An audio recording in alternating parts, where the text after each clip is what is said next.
حضور پاک صلی اللہ تعالیٰ علیہ وسلم کے ایک دیہاتی دوست تھے۔ دیہات میں وہ رہتے تھے، دیہات کے رہنے والے تھے۔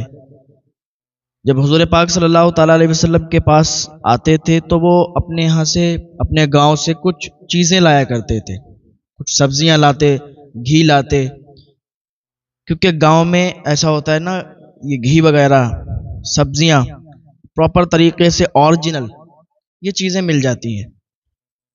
تو حضور پاک صلی اللہ تعالیٰ علیہ وسلم کے پاس جب وہ آیا کرتے تھے تو بطور تحفہ، گفٹ، یہ اپنے ساتھ لے کے آتے، حضور کے پاس آتے، اور حضور پاک صلی اللہ تعالیٰ علیہ وسلم انہیں شہر کی چیزیں دیا کرتے تھے، کھجوریں ہو گئیں اور بھی چیزیں دیا کرتے تھے۔ تو یہ بہت زیادہ محبت تھی حضور کو ان سے اور انہیں حضور سے۔ حضور پاک صلی اللہ تعالیٰ علیہ وسلم کے جو وہ دوست تھے وہ گاؤں کے تھے، گاؤں سے آتے، حضور کے لیے تحفہ لاتے، حضور ان کو کھجوریں دیتے اور بھی شہر کی چیزیں دیا کرتے تھے۔ ایک مرتبہ آئے وہ تو حضور گھر پہ نہیں تھے، تو وہ کچھ تحفہ لائے تھے، سبزیاں لائے تھے، گھی وغیرہ لائے تھے۔ تو بتایا گیا کہ حضور کہیں گئے ہوئے ہیں، تو وہ جو تھے اپنی جو سبزیاں وغیرہ ہوتی تھی وہ شہر میں بیچا کرتے تھے آگے، تو حضور کے لیے الگ لاتے تھے اور بیچنے کے لیے الگ لاتے تھے۔ تو حضور کے لیے جو لائے تھے انہوں نے وہ نکال کے اور وہاں رکھ دی، اور وہ چلے گئے اور کہا جب حضور آ جائیں تو بتا دینا کہ وہ گاؤں والے دوست آئے تھے ان کے۔ وہ صحابی رسول چلے گئے بازار میں اور وہ سبزیاں بیچنے لگے۔ وہ کھڑے ہو کر، سب کا طریقہ یہی تھا کہ سبزیاں لے جاتے اور کھڑے ہو کر وہ وہاں بیچ لیتے تھے۔ تو یہ بازار چلے گئے، حضور گھر پر تشریف لائے۔ جب حضور لائے تو حضور نے دیکھا سبزیاں رکھی، گھی وغیرہ، تو بتایا گیا کہ وہ گاؤں والے دوست آئے تھے۔ حضور نے فرمایا کہ وہ کہاں گئے؟ کہا وہ بازار گئے۔ تو حضور کی محبت دیکھیں، گاؤں والے دوست سے حضور کی محبت دیکھیں، اور پھر اس سے درس لیں کہ واقعی گاؤں والوں کو شہر والوں سے محبت رکھنا چاہیے اور شہر والوں کو گاؤں والوں سے محبت رکھنا چاہیے۔ کسی کو بھی نیچی نظر سے، گری ہوئی نظر سے نہیں دیکھنا چاہیے۔ شہر کا آدمی اگر گاؤں جائے تو گاؤں والے بھی اس کی عزت کریں، اور گاؤں کا آدمی اگر شہر آئے تو شہر والے بھی اس کی عزت کریں، کسی کو نیچی نظر سے نہ دیکھیں۔ حضور بازار میں چلے گئے اپنے اسی دوست کے پاس، اور جانے کے بعد پیچھے سے، کبھی کبھی ایسا ہوتا ہے نا کہ آپ دو دوست ہوں اور ایک کہیں باہر گیا ہو، باہر سے آ جائے تو اچانک سے اگر سرپرائز دینا ہوتا ہے نا، اچانک سے وہ آنکھیں بند کرتے ہیں اس طریقے سے، یا ویسے ہی آنکھیں بند کر دیتے ہیں، پھر کہتے ہیں پہچانو میں کون ہوں، بتاؤ میں کون ہوں، تو اس طریقے سے۔ لیکن حضور گئے بازار میں تو وہ ان کی پیٹھ ادھر تھی اور حضور ادھر کی طرف سے جا رہے تھے۔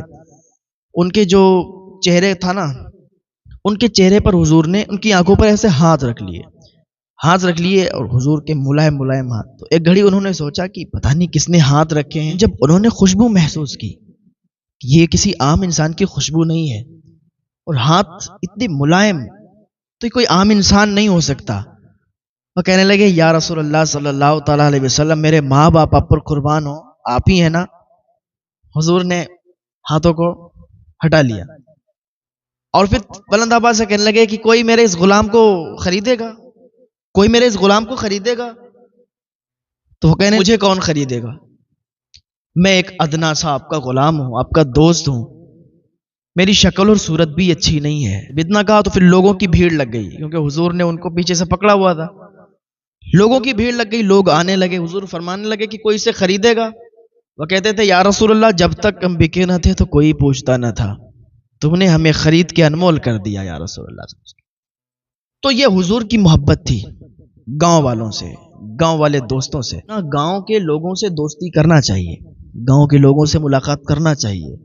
گاؤں والوں کو اتنا حقیر نہیں سمجھنا چاہیے کہ شہر میں آ گئے اگر تو سمجھے ارے دیہاتی انسان ہے، ارے گاؤں کا انسان ہے۔ آپ کو پتہ بھی نہیں ہے کہ وہ آپ سے کتنا اعلیٰ ہے۔ آپ اسے دیہاتی سمجھ رہے ہو، آپ اسے گاؤں کا سمجھ رہے ہو، اس لیے آپ نے اپنی نظروں میں اسے گرا دیا، لیکن آپ کو پتہ بھی نہیں ہے کہ ایک گاؤں کا انسان، ایک دیہات کا انسان آپ سے کتنا اعلیٰ ہے۔ گاؤں کے لوگوں سے پیار کریں، محبت کریں، یہ حضور نے ہمیں درس دیا ہے، حضور نے ہمیں سمجھایا ہے۔ کوئی چھوٹا بڑا نہیں ہوتا۔ کسی غریب کو آپ یہ نہ سمجھیں اس کی غربت کی وجہ سے، اس کی غریبی کی وجہ سے اسے نہ چھوڑیں، بلکہ اسے بھی اپنے ساتھ رکھیں۔ کوئی غریب ہے، کوئی امیر ہے، تو ایک ساتھ سب کو ایک سی عزت دینا چاہیے. اگر کوئی بہت زیادہ فیمس ہے، بہت زیادہ اس کی عزت ہے، بہت زیادہ اس کی شہرت ہے، اس کے پاس لوگ آ کے بیٹھتے ہیں، یا کوئی پیر صاحب ہیں، یا کوئی بھی ہے عالم صاحب ہیں، یا کوئی بھی صاحب ہیں، ان کی عزت ہے، ان کے پاس لوگ آ کے بیٹھتے ہیں، تو انہیں یہ نہیں چاہیے کہ جہاں سے انہیں پیسہ مل رہا ہے، جہاں سے ان کا فائدہ ہو رہا ہے، انہی سے بات کرے، انہی کے پاس بیٹھیں. بلکہ ان کا رویہ یہ ہونا چاہیے کہ اگر غریب آ رہا ہے وہ یہاں پر بیٹھ گیا، بعد میں امیر آیا، یہ نہیں کہ اس کو ہٹا کے ادھر بٹھا دیں، ان کو بٹھائیں، بلکہ یہ یہیں بیٹھا رہے گا، وہ آ کے چاہے تو ادھر بیٹھے چاہے تو ادھر بیٹھے. یہ رویہ ہونا چاہیے، یہ اخلاق ہونا چاہیے، یہ آپ کا طریقہ ہونا چاہیے. جب اس طریقے سے آپ لوگوں سے ملیں گے کہ امیر غریب دونوں آپ کی نظروں میں برابر ہونا چاہیے، تب اللہ تعالیٰ آپ کو اور زیادہ مرتبوں سے اور زیادہ عزتوں سے سرفراز فرمائے گا. ہاں، اپنا رویہ بدل دیں، اپنا طریقہ بدل دیں. آپ امیر اور غریب کو ایک ہی صف میں لے کے چلیں. آپ نے دیکھا ہوگا کہ جو مسجد ہوتی ہے نا، مسجد میں چاہے امیر آئے یا غریب آئے، ایک ہی صف میں کھڑا ہوتا ہے. ایک ہی صف میں کھڑے ہو گئے محمود و ایاز، نہ کوئی بندہ رہا نہ کوئی بندہ نواز.